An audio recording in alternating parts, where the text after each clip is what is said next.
जय हिंद प्यारे साथियों। मैथ का एक और प्रैक्टिस सेट हम करने वाले हैं जो Uttar Pradesh police constable re exam 2024, UPSI SSC GD या फिर आरपीएफ एसआई कांस्टेबल के लिए बहुत ज्यादा उम्दा और सफिशिएंट रहने वाला है। यहाँ पर जो सवाल मैं आपके सामने लेके आता हूँ ये कभी ना कहीं पूछे गए हैं और ये वो सवाल है जो एग्जाम में बार बार रिपीट होते हैं। इसलिए ऐसे सवालों का रिवीजन करना ऐसा समझो जैसे कि नंबरों की बढ़त होना होता है। ठीक है भाई, पहला ही सवाल यहाँ पर दिया है, क्या कह रहा है वही सवाल के अंदर कहा जा रहा है कि लिपिक की नौकरी के लिए प्रतियोगी परीक्षा में 1500 प्रत्याशियों ने भाग लिया। उनमें से 15% परीक्षा पूरी नहीं कर सके। ठीक है, जो परीक्षा पूरी कर सके उनमें से 80% ने परीक्षा उत्तीर्ण की। ठीक है भाई, कुल कितने प्रत्याशी सफल हुए? आप अच्छे से जानते हो कि आपको टोटल परीक्षार्थी मिले हुए हैं, यानी प्रत्याशी मिले हुए हैं जो 1500 हैं। उनमें से 15 ने परीक्षा नहीं दी, इसका मतलब 85 ने दी होगी। बिल्कुल सही बात है, यानी 1500 टोटल प्रत्याशी हैं और 15 ने अगर परीक्षा पूरी नहीं की तो पूरी कितनों ने की है? तो आपको हो गए 85, यानी 85% ने। परसेंट का निशान हटाएंगे, 2 जीरो नीचे आ जाएंगे। बोलो भाई हाँ या ना, बिल्कुल ठीक बात है। फिर कह रहा है 80% ने परीक्षा उत्तीर्ण की, यानी पास की। अगर 80 ने उत्तीर्ण की है परीक्षा, 80% ने, तो आप अच्छे से जानते हो कि यहाँ पर जो टोटल थे अपने पास 1500 थे और उनमें से 85% ने परीक्षा दी और उनमें से भी 80% पास हुए। और पास ही हमें बताने हैं कि कितने प्रत्याशी हैं जो पास हुए हैं। ठीक है भाई, काटा फिटी मचाओ, 2 जीरो से 2 जीरो खत्म कर दो, बोले ठीक है। 1 जीरो से 1 जीरो खत्म कर दो, बोले ठीक है। 5 से काटो 2 बार और 5 से काटो 17 बार, 17 पंजे 85 होता है। ठीक है भाई, और कट सकता है क्या? बोले 2 से काट लो 4 बार, बोले ठीक है। तो 15 चौका कितना होता है? बोले 60 होता है। तो 60 गुणा 17 है ना, 17 छक्का कितना होता है? बोले 102 हो जाता है और जीरो ये वाला चिपका दो। यानी टोटल जो प्रत्याशी पास हुए हैं वो कितने हैं? 1020। कितने भाई? 1020। ऑप्शन नंबर ए इसका बिल्कुल सही उत्तर है। खत्म कहानी। ठीक है भाई, अगले पे आ जाते हैं। सवाल नंबर अगला ये रहा मेरे लल्ला। देखना भाई क्या कहना चाह रहा है इस सवाल के अंदर। इसको मिटा लेते हैं फिर करते हैं। बहुत अच्छे सवाल होते हैं, बस हमें रिवीजन करने की कहीं ना कहीं जरूरत होती है। इसलिए revision is the best method of increase your number. देखना क्या कर रहा है भाई इसमें। सवाल के अंदर कहा जा रहा है कि ए बी सी में धनराशि, ये में होना चाहिए था यहाँ पर, में धनराशि को वितरित करना है जो कि 1, 2, 3 के अनुपात में है। ए और सी का कुल हिस्सा 500 रुपए हो तो उसमें बी का हिस्सा कितना है? उसमें बी का हिस्सा कितना है वो हमसे कह रहा है कि एबीसी में धनराशि को बांटना है जिसमें कि तीनों का जो अनुपात है वो 1, 2, 3 है। कितना भाई? यहाँ पर ए है, बी है और सी, ये 3 है और इनका जो अनुपात है 1, 2 और 3 दे रखा है। बोले ठीक है, इनमें से ए और सी का जो हिस्सा है वो 500 रुपए है। ए और सी का हिस्सा यहां पर आप देखोगे तो 4 है और सवाल के अंदर कितना है? बोले 500 है। कोई दिक्कत नहीं होनी चाहिए। जब आप इसकी काटाफीटी मचाओगे तो कितनी बार कटेगा भाई? तो काट लोगे आप 4 1 4, 4 दूनी 8, 4 पंजे 20, यानी 1 यूनिट की वैल्यू कितनी आ चुकी है दोस्त? तो आप आराम से कह दोगे 125 आ चुकी है। 125 1 यूनिट की वैल्यू आ चुकी है। लेकिन आप यहां पर देखोगे तो उसने क्या पूछा है? बी का हिस्सा पूछा है। किसका? उसने पूछा है हमसे बी का हिस्सा। और बी की यूनिट कितनी है? बोले 2 है। अगर 1 यूनिट की वैल्यू 125 है तो 2 यूनिट की वैल्यू कितनी हो जाएगी? तो आपको बी का आंसर यहां पर मिल जाएगा। तो आप कर दोगे 125 और गुणा 2 बराबर कितना हो जाएगा? बोले 250 हो जाएगा। कितना दोस्त? बोले 250 रुपए हो जाएगा। ऑप्शन नंबर ए इसका बिल्कुल सही उत्तर हो जाएगा। काम खत्म, पैसा हजम, लेना देना कुछ नहीं। आराम से सवाल को बना सकते हो। अगले पे आ जाते हैं। देखना अगले सवाल में क्या कह रहा है। बहुत बढ़िया सवाल है, ये वो सवाल है जो पूछे गए हैं। इसको मिटा लेते हैं। अपना फीडबैक जरूर देना कि आपको क्लास कैसी लगी। बाकी बातें हम कर ही लेंगे बाद में। क्या कह रहा है भाई इसमें? इसमें कह रहा है कि ए बी सी की वर्तमान आयु का योग 90 वर्ष है। बोले ठीक है। 6 वर्ष पहले उनकी आयु का अनुपात 1, 2, 3 था। तो सी की वर्तमान आयु क्या होगी? सी की वर्तमान आयु क्या होगी? देखो यहां पर ए बी सी है, ए प्लस बी और प्लस सी है और इनकी आयु का जो योग है वो 90 है। लेकिन ये कब का है भाई? ये है प्रेजेंट टाइम का, ये प्रेजेंट टाइम का है। लेकिन अनुपात जो हमें दिया है वो 6 साल पहले का दिया है। अब आप अच्छे जानते हो कि अगर हमें अनुपात दे रखा हो और पहले या बाद की बात करें तो हम अनुपात कभी चेंज नहीं कर सकते। कर सकते हो? नहीं कर सकते। आप अनुपात चेंज नहीं कर सकते, जबकि आपके पास जो इन तीनों का योग है वो 90 दे रखा है।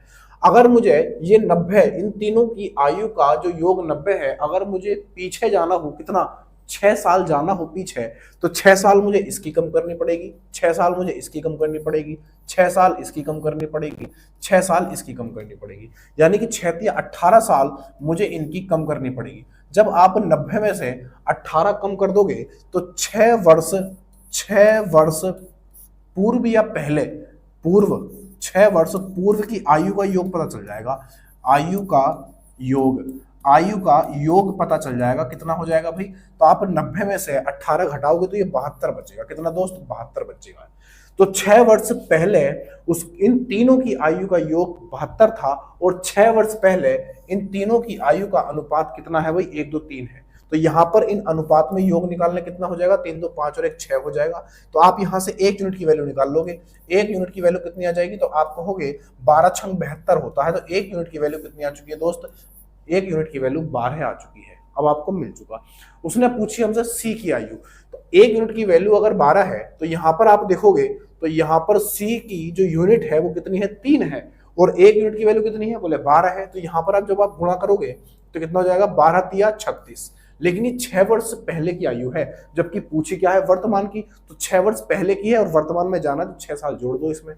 तो जैसे ही आप इसमें 6 साल जोड़ोगे तो ये कितना हो जाएगा? आप कहोगे 42 वर्ष हो जाएगा। खत्म कहानी, कहानी खत्म। यानी कि 42 वर्ष क्या होगी भैया? सी की आयु हो जाएगी। ऑप्शन नंबर ए इसका बिल्कुल सही उत्तर हो जाएगा। काम खत्म, पैसा हजम, लेना देना कुछ नहीं। मेथड जरूरी है, कैलकुलेशन अगर आपको अच्छे से आती है तो आप सेकंडों में सवाल को करके लेके जाओगे। अगले पे आ जाते हैं। क्या कह रहा है भाई? देख लो सवाल आपके सामने। इसमें कह रहा है हमसे कि चलती हुई एक रेलगाड़ी द्वारा एक खंबे को पार करने में कितना समय लगेगा? एक खंबे को पार करने में कितना समय लगेगा? रेलगाड़ी की लंबाई 400 मीटर है और रेलगाड़ी की चाल 60 किलोमीटर प्रति घंटा है। आंसर सेकंडों में दे रखे हैं, आप अच्छे से जान सकते हो। यहां पर क्या पूछ रहा है? कितना समय लगेगा। यानी कि समय बराबर क्या होता है? समय बराबर दूरी अपॉन स्पीड होती है, आप अच्छे से जानते हो।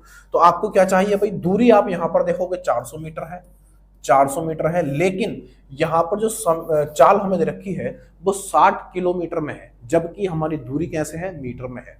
तो अगर ये 60 किलोमीटर प्रति घंटा है तो इसको मीटर प्रति सेकंड जब आप बनाओगे तो 5/18 से गुणा करोगे। 18 कहां पहुंचेगा? बोले ऊपर पहुंच जाएगा। बोले ठीक है। जैसे ही आप इसकी काटाफीटी मचाओगे तो आपका आंसर मिल जाएगा। 0 से आप 0 काट लोगे। बोले ठीक है, काट लो। 0 से 0 काटोगे, ठीक है। फिर और कुछ कटेगा? बोले हाँ। 6 तिया 18 होता है, कोई दिक्कत नहीं। 5 से काटोगे 8 बार कट जाएगा, ठीक है भाई। और 8 तिया कितना होता है? बोले 24 होता है। कितना भाई? 24। यानी कि ये कितने सेकंड में पार करेगा? तो आप कहोगे 24 सेकंड में पार करेगा। काम खत्म, पैसा हजम, लेना देना कुछ नहीं। ठीक है भाई। तो आंसर आपको मिल चुका है। ऑप्शन नंबर डी इसका बिल्कुल सही उत्तर हो जाएगा। 24 सेकंड में क्या हो जाएगा मेरे दोस्त? खंबे को पार करने में समय लगेगा। देखो आप कहोगे कि मैं आपने खंबे की लंबाई क्यों नहीं जोड़ी? देखो कोई खंबा हो, कोई खंबा हो, कोई पॉइंट हो, कोई पेड़ हो, या जिसको वृक्ष बोलते हैं, कोई पेड़ हो, है ना, तो इनकी जो लंबाई मानी जाती है वो नगण्य मानी जाती है, यानी 0 मानी जाती है। तो ट्रेन क्या करती है? अपनी खुद की लंबाई को पार करती है। लेकिन जब ट्रेन किस किस को, किसी पुल को पार करे, किसी प्लेटफॉर्म को पार करे, या किसी नदी को पार करे, है ना, जब इनको पार करेगा तो ट्रेन अपनी लंबाई के साथ साथ इनकी लंबाई को भी पार करेगा, यानी इनकी लंबाई भी जुड़ जाएगी। लेकिन खंबा, कोई पॉइंट हो, कोई पेड़ हो, या ट्रेन में बैठा हुआ कोई व्यक्ति हो, जब इनको पार करेगा तो इनकी लंबाई 0 मानी जाती है, इनकी कोई लंबाई नहीं होती है। तो उस समय ट्रेन अपनी खुद की लंबाई को पार कर रही होती है। अगले पे आ जाते हैं। छोटी सी बात थी, आपको पता होनी चाहिए। देखना भाई क्या कहना चाह रहा है इस सवाल में। इसमें क्या कह रहा है? सवाल के अंदर कह रहा है कि एक टंकी में 60 किलोग्राम दूध था, उनमें से 5 किलोग्राम दूध निकाल कर इतनी ही मात्रा में पानी मिला दिया गया। यह प्रक्रिया 3 बार और दोहराई गई। अंत में टंकी में दूध की मात्रा कितनी है? देखो टोटल जो अपने पास दूध है वो कितना है भाई, आपको 60 है, और इस 60 में से कितना निकाल दिया? बोले 5 निकाल दिया। ठीक है भाई, 5 निकाल दिया, 5 निकाल दिया, तो 1 बटा कितना हो गया? 12। 1 बटा 12 हो जाएगा, काटा फीटी करोगे तो 1 बटे 12 आ चुका है। यानी कि आप कह सकते हो 12 में से 1 निकल चुका है। और ये प्रक्रिया कितनी बार दोहराई है? तो आप कहोगे उसने 3 बार और दोहराई है। ये कह रहा है यह प्रक्रिया 3 बार और दोहराई गई है, यानी 1 बार तो दोहराई, फिर 3 बार और दोहराई। टोटल कितनी बार दोहराई गई? 4 बार। कितनी बार? 4 बार। तो इसमें से निकल गया होगा तो कितना बचेगा? 11 बटे 12 बच जाएगा। कोई दिक्कत नहीं होनी चाहिए। यानी टोटल जो है अपने पास 60 है, और उसमें से कितनी बार दोहराई गई? 3 बार ये और 1 बार वहां पर दोहराई गई थी, तो 4 बार, यानी 11 बटे 12, 11 बटे 12, 11 बटे 12 और 11 बटे 12। ठीक है भाई, कितनी बार दोहराई गई? इतनी बार ये दोहराई गई है। तो 12 पंजे होते हैं 60, आप अच्छे जानते हो। ठीक है भाई, 12 पंजे 60 हो जाते हैं, और इन सब की जब आप गुणा करोगे तो ये बनेगा 11 का घन कितना होता है? तो आप कहोगे 13 31 हो जाता है, और गुणा में कितना हो जाएगा? देखो 11 पंजे 55, कितना हो जाएगा? 11 पंजे 55 हो जाएगा। बोले ठीक है। और यहाँ पर 12 का जो घन होता है वो 17 28 हो जाता है। कितना भाई? 17 28 हो जाता है। ये घन वगैरह आपको थोड़े से याद होने चाहिए, कम से कम 15 20 तक तो होने चाहिए। ठीक है भाई, और आप यहाँ पर कुछ कर सकते हो? बोले हाँ कर सकते हैं, दोनों की गुणा कर लो। देखो जब आप 13 31 की जब 55 से गुणा लगाओगे तो ये बनेगा 5 का ना 5, 5 तिया 15, 5 तिया 15 और 1 16, और 5 का ना 5 और 1 7, 5 5 6 7, दोनों को ऐड करोगे तो ये बनेगा 5, 10 का 0 हासिल लगा 1, 6 5 11 और 1 12 हासिल लगा 1, 6 और 6 12 और 1 13, 14 का 4 हासिल लगा 1, और यहाँ पर 8 आ जाएगा। ठीक है भाई, तो ये आ जाएगा कितना? ये आएगा 84 आएगा ना, गड़बड़ तो नहीं हुई?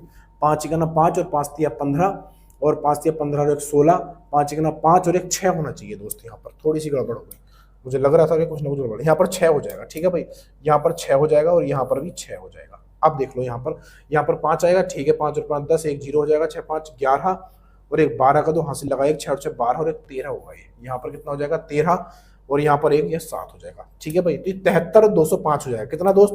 ये हो जाएगा 73 205, 73 205, 73 205 निकल के आया। यानी कि आप आराम से कह सकते हो जब आप इन सब की गुणा करोगे तो ये कितना आ जाएगा? 73 205, 73 205 निकल के आएगा, और बटे में कितना आएगा? 1728, 1728 आ जाएगा। इसको सबको मिटा लो, ये गुणा कर लिया, आप कर लेना। अब यहाँ पर आप इसकी काटाफीटी मचाओगे तो समथिंग 42 बार कट जाएगा। कितनी बार कटेगा ये? 42 बार समथिंग कट जाएगा, 42 बार समथिंग कट जाएगा, 42.36 kg कट जाएगा। ठीक है भाई, जब आप इसकी काटाफीटी मचाओगे तो समथिंग 42 बार ये कट जाएगा।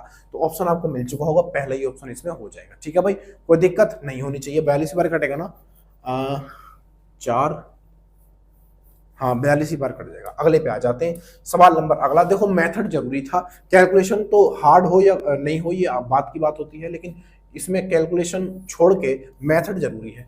जितनी बार वो निकालेगा पहले उस टोटल में से वो निकाल दो जो उसने निकाला है, और बाद में आप ये वाली फ्रैक्शन बना दो, और जितनी बार वो कहेगा उतनी बार आप उसकी गुणा लगा दो, आपका आंसर आ जाएगा। अगले पे आ जाते हैं, देखना भाई क्या कह रहा है अगले सवाल में। सवाल के अंदर कहा जा रहा है, इसमें कह रहा है कि 1000 रुपए का 4 वर्ष का 10% वार्षिक ब्याज की दर से चक्रवृद्धि ब्याज और साधारण ब्याज का अंतर कितना होगा। देखो साधारण ब्याज जब आपको निकालना हो परसेंटेज में तो आप इन दोनों की कर दो गुणा, तो ये साधारण ब्याज आपको मिल जाएगा। साधारण ब्याज जब आपको चाहिए तो आप वर्ष की और दर की गुणा कर दो तो आपको क्या मिलेगा? साधारण ब्याज मिल जाएगा। और 4 वर्ष में 10% के हिसाब से जो सीआई यानी चक्रवृद्धि ब्याज निकल के आता है वो कितना आता है भाई? वो आता है 46.41, 46.41 आ जाता है परसेंटेज में। ये आप जब निकालोगे, निकालने का तरीका क्या होता है? प्लस x प्लस वाई, और प्लस क्या होता है भाई? x Y upon 100। ये तरीका होता है आपको सीआई निकालने का। सीआई निकालने का ये तरीका है, यानी कि आपको 4 बार ये प्रोसेस करना होगा तब आपको ये मिल जाएगा। ठीक है भाई, ये एक मेथड है, ये आपको समझ जाना, और ये छोटी छोटी बातें आपको याद भी होनी चाहिए। ठीक है भाई, अब देखना वहां पर क्या पूछ रहा है चक्रवर्ती ब्याज और साधारण ब्याज का अंतर कितने रुपए पर, 1000 रुपए पर। इन दोनों का अंतर बताओ भाई कितना है, आप इन दोनों का अंतर मुझे बता दो दोस्त कितना है। तो आप कहोगे 46.41 में से जब 40 जाएगा तो कितना बचेगा, तो ये बनेगा, ये बच जाएगा 6.41, 6.41 बच जाएगा, कितना 6.41 बच जाएगा, 6.41% बचेगा। अब ये जो आया ये परसेंटेज में अंतर है, लेकिन हमें निकालना कैसे है, एक्चुअल में निकालना है। तो आप 1000 का क्या करोगे, एक्चुअल निकाल दोगे। तो यहाँ से परसेंट हटाओगे 2 जीरो नीचे आ जाएंगे, यहाँ से पॉइंट उड़ाओगे 2 जीरो नीचे आ जाएंगे, कोई दिक्कत नहीं होनी चाहिए। अब यहाँ पर 1 2 3 1 2 3 कितना बचेगा भाई, ये बनेगा 641/10 बच जाएगा। तो कितना आएगा, लमसम 64.1 आ जाएगा, 64.1 का अंतर हो जाएगा। लगभग पूछा है ना, तो हम आंसर क्या लगा देंगे, 64 लगा देंगे। आंसर ऑप्शन नंबर 20 का बिल्कुल सही उत्तर हो जाएगा। लेकिन एक्चुअल जो होगा वो 64.1 होगा, वहां पर सिर्फ 64 दिया है तो हम 64 से काम चला लेंगे। ऑप्शन नंबर 20 का बिल्कुल सही उत्तर हो जाएगा। मेथड आप यहाँ पर देख सकते हो, इस मेथड से करना है, अलग अलग ऐसा मत करना कि पहले आप चक्रवर्ती ब्याज निकालने लगो, फिर आप साधारण ब्याज निकालने लगो, तब जाके आप अलग अलग करके फिर अंतर करो। हालांकि आप ऐसे भी कर सकते हो, लेकिन सबसे बढ़िया तरीका है कि दोनों का जो परसेंटेज में हमें चक्रवर्ती ब्याज साधारण ब्याज दिया है उसका अंतर कर लो, और बाद में जो अंतर आए वो एक्चुअल में से निकाल लो, आपका आंसर आ जाएगा। अगले पे आ जाते हैं। सवाल को करने के कई सारे मेथड होते हैं, देखना क्या कह रहा है। हालांकि मैं बेसिक वाले तरीके भी करा दूंगा, लेकिन मैं कराना नहीं चाहता। फिर अगर मैं करा दूंगा फिर प्रैक्टिस का मतलब ही क्या होगा। अगर मैं ऐसे कराने लगा बेसिक से तो फिर प्रैक्टिस का कोई मतलब नहीं है। अगले पे आ जाते हैं।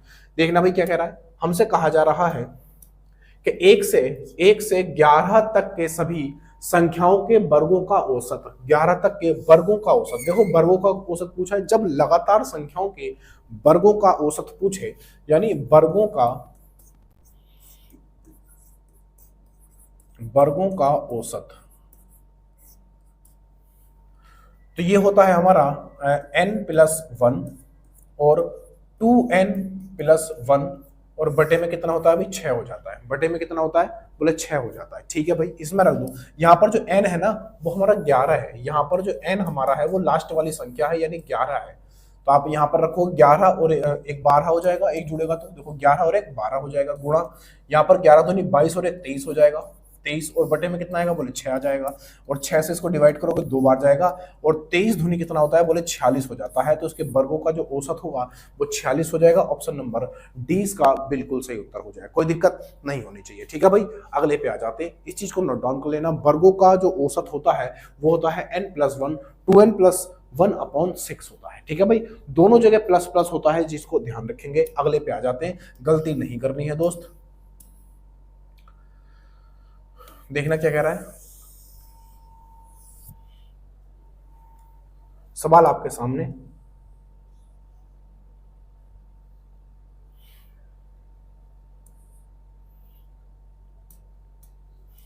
क्या कह रहा है, 20 रुपए किलोग्राम तथा यहां पर ना 10 कर लेना, यहां पर 10 और कर लेना, 10 किलोग्राम 10 केजी, यहां पर थोड़ा सा छूटा हुआ है।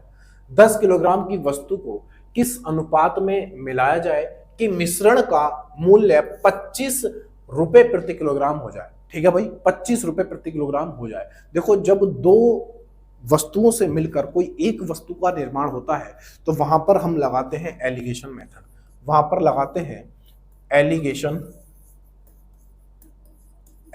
ठीक है भैया, क्या लगाते हैं, एलिगेशन। जैसे ए वस्तु ये है, बी वस्तु ये है, एक वस्तु ये हुई, एक ये हुई, इन दोनों के निर्माण से किसी तीसरी वस्तु का निर्माण होगा तो यहां पर घटा के यहां लिखते हैं, यहां पर घटाकर यहां लिखते हैं, और यहां पर जो संख्या निकल के आती है वो दोनों किस चीज में होती है, वो रेशियो में होती है। ये वाला स्ट्रक्चर हम बनाते हैं। जैसे यहां पर आप एक की जगह 20 रख दोगे, एक की जगह कितना रखोगे दोस्त, 20 रख दोगे, रखो जरा 20, यहाँ पर आप 20 रख दोगे, और दूसरी वस्तु जो हो जाएगी वो 10 किलोग्राम की है, तो यहाँ पर 10 रख दोगे।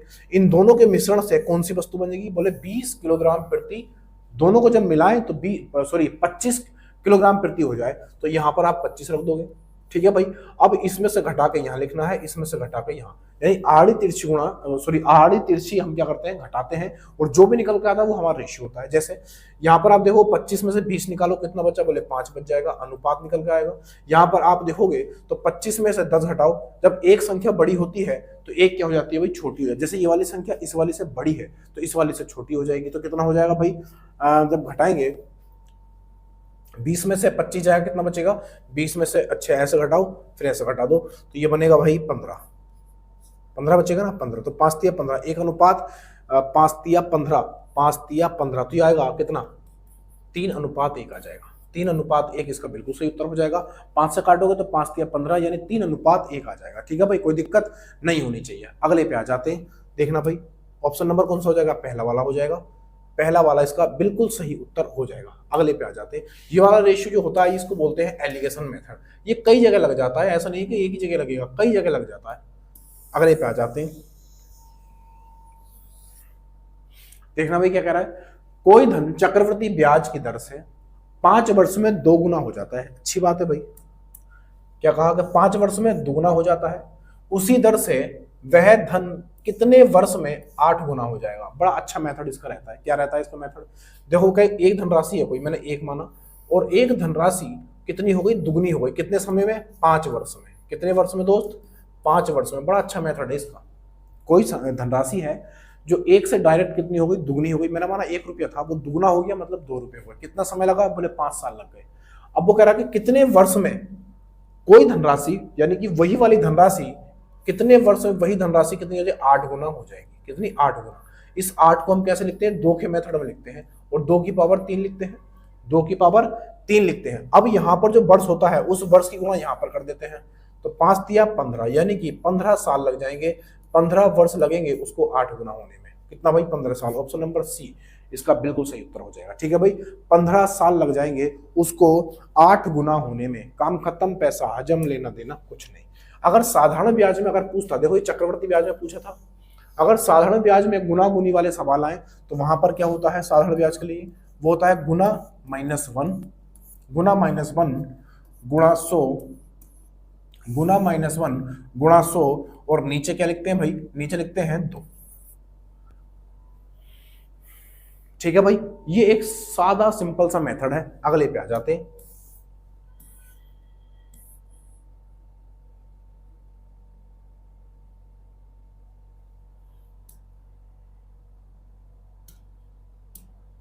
ठीक है भाई। इसको यहां पर 2 ना करके ना, यहां पर समय पूछेगा तो दर लगा देते हैं, यहां पर लगाएंगे दर। देखो अगर आपसे समय पूछेगा तो दर लगा देना, और जब दर पूछेगा तो समय लगा देना। ठीक है भाई, तो यहां पर आर आएगा, दर आएगा, समय पूछेगा तो दर, और दर पूछेगा तो समय। ठीक है भाई, अगले पे आ जाते हैं। सवाल नंबर अगला ये रहा मेरे लल्ला। क्या कह रहा है भाई इसमें, सवाल में क्या कह रहा है, इसमें कह रहा है कि किसी विद्यालय में लड़कियों और लड़कों की संख्याओं का अनुपात 4:5 है। बोले ठीक है। यदि लड़कियों की संख्या 20 है, ठीक है, तो लड़कों की संख्या कितनी है। बड़ा ही लॉलीपॉप सवाल है। देखो यहाँ पर गर्ल्स और अनुपात बॉयज है। ठीक है भाई, इनका जो अनुपात है वो 4:5 का अनुपात है। अब वो कह रहा है लड़कियों की संख्या 20 है। यहाँ पर आप देखोगे अनुपात में 4 है और संख्या में कितनी है, बोले 20 है। तो 1 यूनिट की वैल्यू कितनी हो जाएगी, तो आप कहोगे 5 हो जाएगी। कितनी भाई, 1 यूनिट की वैल्यू 5 हो चुकी है। तो 5 की यूनिट हमसे पूछ रहा है, 5 यूनिट का मान हमसे पूछ रहा है। 1 यूनिट की वैल्यू 5, तो 5 की कितनी हो जाएगी, बोले गुणा कर दो। जैसे आप गुणा करोगे तो 25 हो जाएगी, यानी लड़कों की संख्या कितनी हो जाएगी, बोले 25। ऑप्शन नंबर डी इसका बिल्कुल सही उत्तर हो जाएगा। ठीक है भाई, लॉलीपॉप से सवाल था, इसमें कुछ था नहीं वैसे, इसमें कुछ था नहीं वैसे। ठीक है भाई, तो आज के लिए इतना ही रखते हैं। वीडियो पसंद आया तो लाइक शेयर सब्सक्राइब करके जरूर जाना। अगली वीडियो में फिर मिलेंगे, तब तक के लिए जय हिंद जय भारत, और अपना फीडबैक जरूर देना। ठीक है भाई।